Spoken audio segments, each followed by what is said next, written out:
Oops! Andito na naman si Uncle Tax. Duty ko na naman, kaya nasakay na ako dito sa bus. Ang sinasakayan ko pala ay number 7. Buti na lang wala masyadong sakay. At shoutout nga pala kay Miss Miriam Gonito Alea from Pagkilatang, Batangas.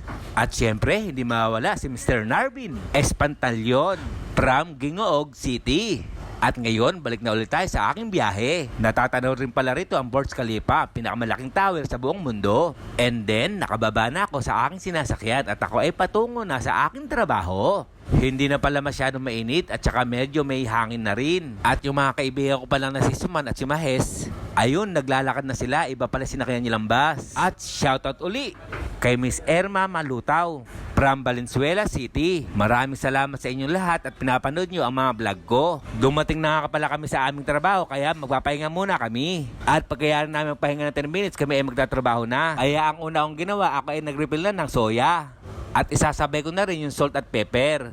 At dadalhin ko naman ito sa 4 na cabinet. Ganito lang ang aking ginagawa pag ako ay duty. At pagkayari naman ito, i-refill ko naman yung champagne glass. Napunasan ko na ito kagabi kaya ilalagay ko lang ito sa cabinet.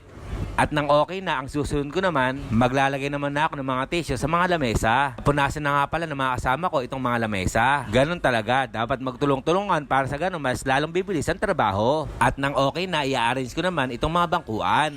Obligado pantay-pantay para sa ganon maganda ang tingnan. At shoutout nga pala sa mga bagong followers at non-followers ko. Maraming salamat at pinapanood nyo ang mga vlog ko. Sa oras na ito ay patapos na kami, kaya gagawin ko, ako ay pupunta na sa back area. At para sa ganun, punasan ko naman yung mga lip at mga lamesita doon. At nang okay na, pupunasan ko naman itong plato. Napunasan ko na rin pala yung mga cutlery dyan, kaya na-refill ko na sa mga cabinet. At pagkayari naman na to, kami ay kakain na. At nang okay na ang lahat, dumating na rin ang pagkain namin. Ang ulam nga pala namin ay grilled chicken, lasagna at saka ang vegetable. Kaunti nga lang pala ang kinuha ko sapagkat kumain na nga ako sa bahay. Kaya ma-uncle, kain muna tayo. Kalasa. At pagkayari nga namin kumain, kami ay magpapahinga muna. Sapagkat pamaya-maya na ito ay darating na mga guest namin. Busy nga pala kami ngayong araw na ito dahil nasa 200 mahigit ang guest namin. At ngayon, andito na sila.